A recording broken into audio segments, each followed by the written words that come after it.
감사합니다. 이 부족한 사람이 이곳에 썼다는 게 참 영광으로 생각하고, 부득이하게 제가 이 생명을 살리는 이 일에 설명을 하자면 제 이야기가 조금 들어가야 되겠습니다. 저는 지금 주사랑 공동체의 그 장애아동 20명의 아이들의 아버지고요. 또 베이비박스를 설치해서 묘모들의 아버지가 되었습니다.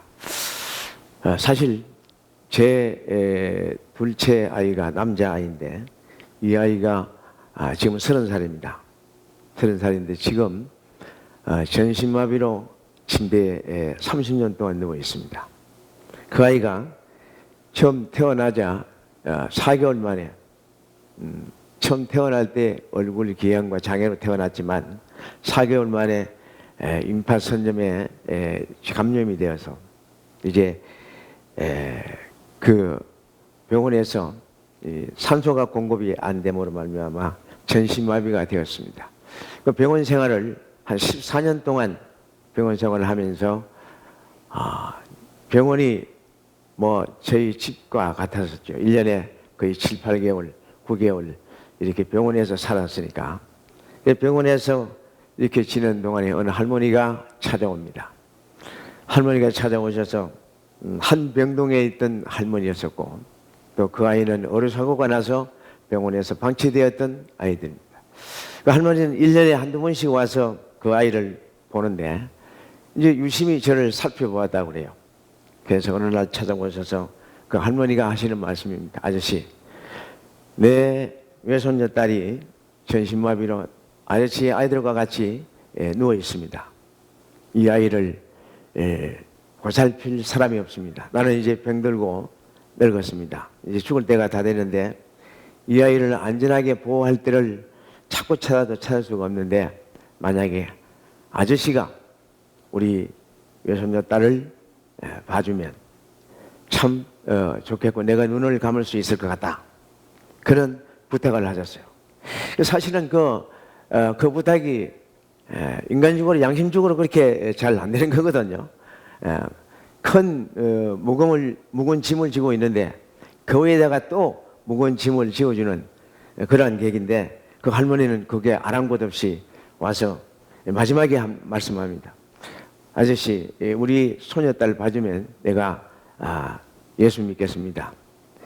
그래서 거절을 하지 못하고 할머니한테 하나님을 알게 하시고 그리고 그 할머니는 돌아가시고 2달 후에 그 아이가 저희 집에 오게 되었고요.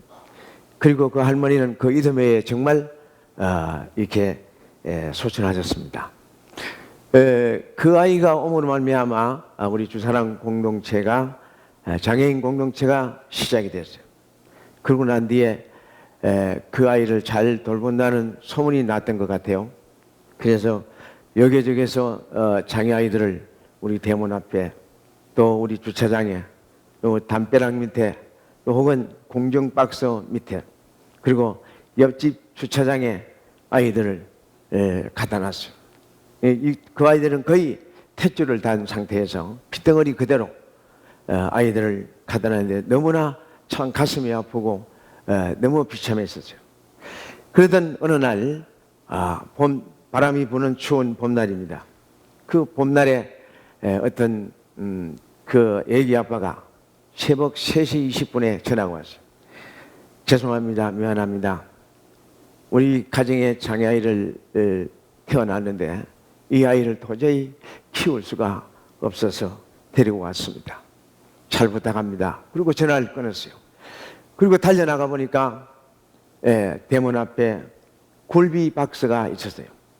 그 굴비 박스를 열어보니까 그 안에 갓 태어난 아이가 있었고 또 그 아이는 이제 저체온에 와 있었고 또 그 아이가 미숙아였습니다. 그래서 참 심각한 상태에 그 아이가 그 종이 박스에 놓여 있는데 그 이불에는 생선 비린내가 배어 있었어요. 그래서 그 아이를 안으면서 주위에 돌고 있는 고양이를 쫓아내고, 그리고 그 고양이를 쫓아내면서 이 아이를 안고 계단을 올라가기 시작하는데, 그 올라가는데 굉장히 두려운 마음이 생겼어요. 갑자기 우리 대문 앞에 이 아이들이 그 사체로 발견되면 어떡하나 하는 생각이 들었고, 그 가정에 집으로 올라가서 우리 집사람하고 상의를 합니다. 이 아이들이 자꾸 대문 앞으로 들어오는데 만약에 추운 겨울에 아이들이 오게 되면 어떻게 하겠느냐, 이걸 상의를 하니까, 그러면 작은 방을 만들어서 아이들이 갖다 놓을 수 있는 그 장소를 제공을 하자. 그래서 그 작은 방을 만들려고 했는데 그게 잘 되지 않았어요. 그 장소도 없고, 그래서 여러 방면으로 이렇게 연구를 하고 또 걱정을 하면서 사람들한테 물어보기도 하고, 그런데 어느 날 체코에서 베이비박스를 만들어서 아이들을 안전하게 보호하고 있다는 그 외신 보도를 보았습니다. 그래서 거기에 가서 그 기자에게 물었습니다. 이메일 좀 달라고. 이메일을 보냈습니다. 그래서 거기에 베이비박스를 수입할 수 있느냐, 아니면 동메이라도 보내주면 우리가 만들겠다. 그 이메일을 보냈는데 소식이 전혀 없었어요.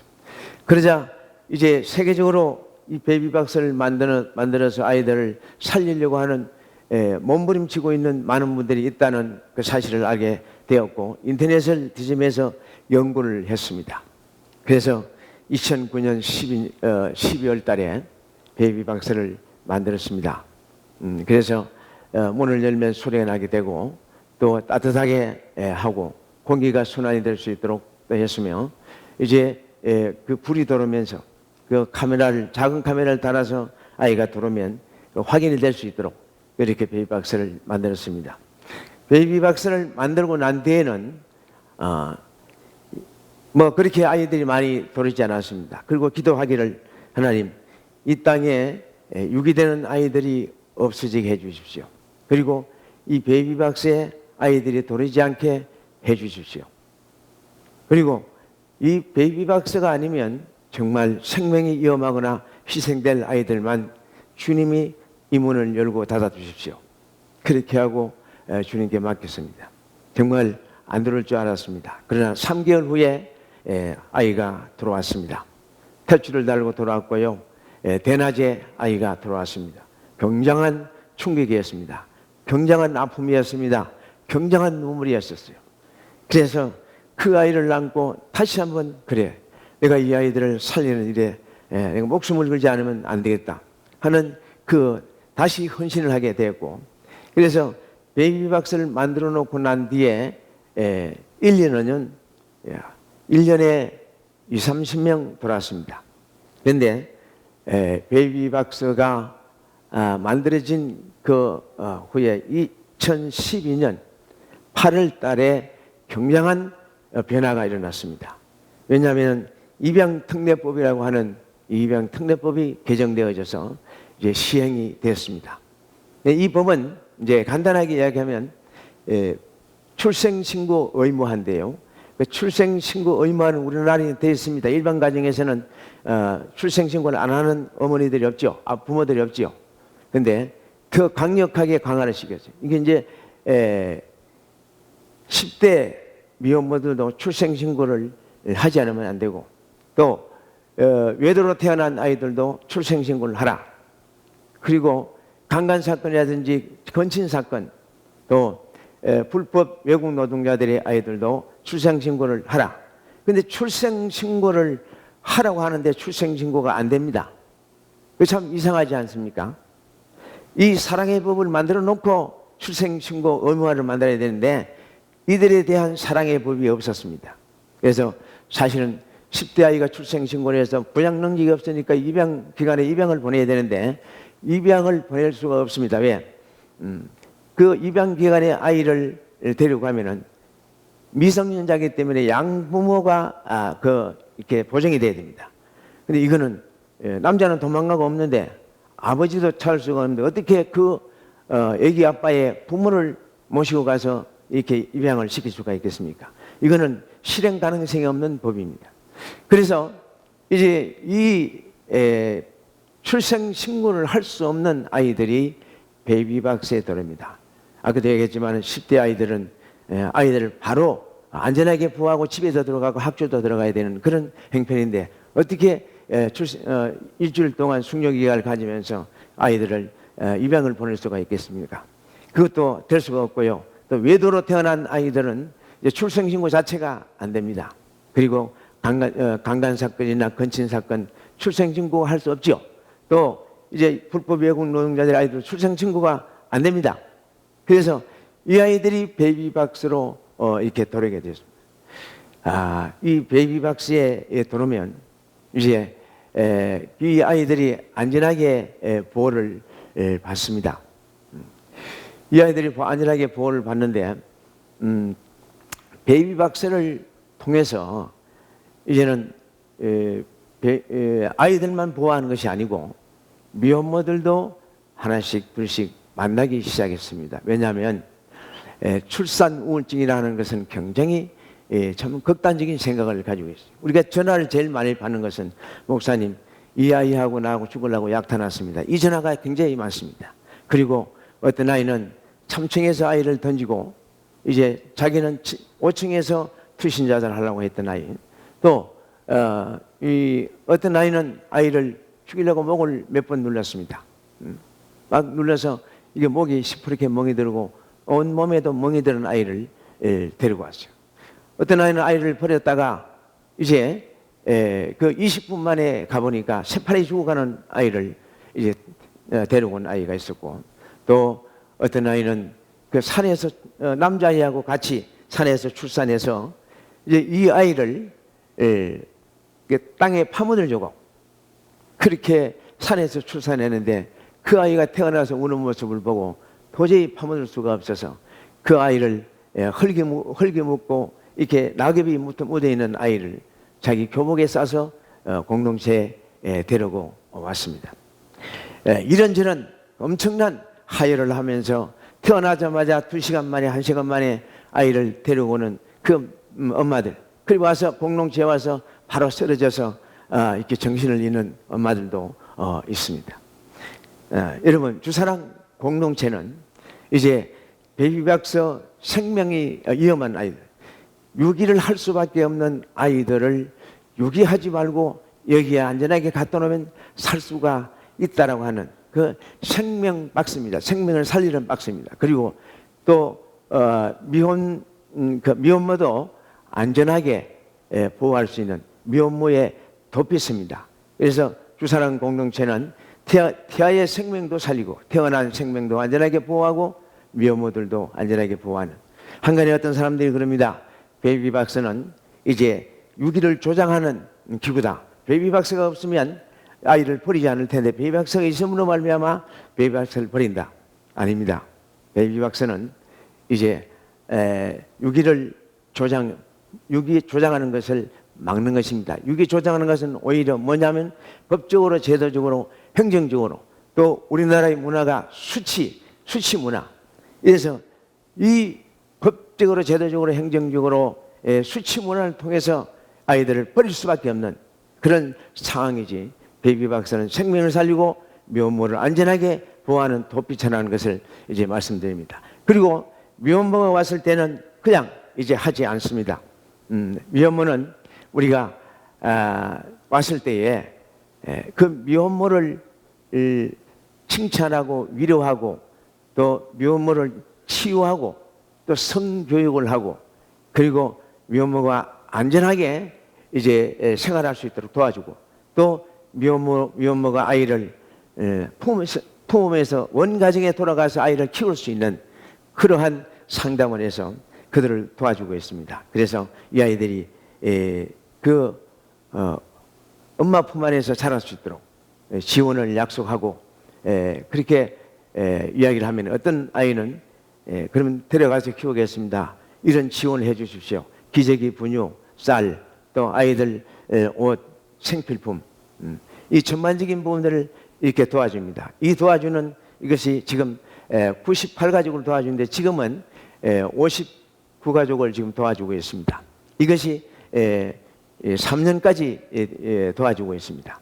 또 우리 아이들 도저히 키우고 싶은데 도저히 키울 수 없는 학생들이나 이런 직장을 가지고 있는 사람들은 목사님 그러면 이 아이 내가 졸업할 때까지 좀 키워주십시오. 또 이 아이 취직할 때까지 키워주십시오. 또 이 아이를 내가 방 얻을 때까지 키워주십시오. 그러면 3개월에서 2년까지 아이들을 키워주셔서 58가족을 키워서 지금 찾아가서 키우고 있습니다. 그리고 이것도 저것도 안 되는 아이들이 있습니다. 아버지 어머니가 이혼해서 가정이 파괴돼서 뿔뿔이 흩어진 아이나 아니면 고아로 태어나서 혼자 있는 아이들은 아무데도 갈 수가 없기 때문에 우리 주사랑 공동체에 이제 그 선교관이 있습니다. 선교관 방을 빌려줘서 거기에서 자립할 때까지 도와주고 있습니다. 그들이 자격증도 따게 해주고 또 취직도 시켜주고 그래서 아이를 키울 수 있도록 그렇게 도와주고 있습니다. 여러분, 주사랑 공동체는 이제 이와 같이 하나님의 그 생명 사랑에 대해서 실천을 하고 있습니다. 이들은 누가복음 10장 보면은 강도 많은 자가 나옵니다. 이 강도 많은 자는 언제 어디서 어떻게 살았는지 모릅니다. 그러나 이 강도 많은 자는 지금 이 순간 정말 누군가의 도움을 받아야 되기 때문에 그를 도와줘야 됩니다. 우리 미혼모도 이제 어디서 어떻게 살았는지 잘 모르지만 지금 이 순간에는 도움을 받을 수밖에 없는 상황입니다. 가족도 또 사랑하는 남자친구도 없어지고 이웃들에게도 버림받은 또 수치고 부끄러움의 문화이기 때문에 자기가 당하면서도 어떻게 말할 수 없는 이런 엄청난 아픔이 있습니다.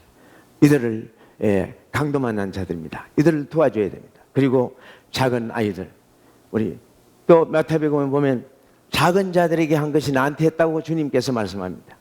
여러분 그 작은 자가 아기들이라고 생각합니다. 이 아기들은 정말 작은 자입니다. 도움이 없이는 살 수가 없습니다.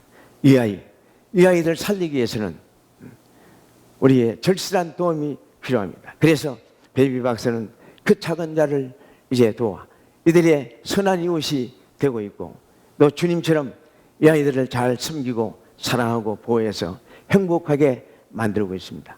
여러분 저는 베이비 박스가 없기를 원합니다. 이 베이비 박스가 없기를 원하지만 그러나 이 베이비 박스가 아니면 생명이 위험한 미혼모나 이 아기들이 있으면 끝까지 그 아이들이 이 법적으로 제도적으로 행정적으로 버림을 받지 않을 때까지 끝까지 일을 할 생각입니다. 여러분 이들의 눈물을 닦고 강도 만난 자들의 이웃이 되고 싶지 않습니까? 여러분들 이들의 이웃이 되게 하셔서 여러분들이 함께 좋은 나라 행복한 나라 우리 모두가 행복하게 살아가는 그러한 나라를 만들 수 있도록 해주시면 좋겠습니다. 감사합니다.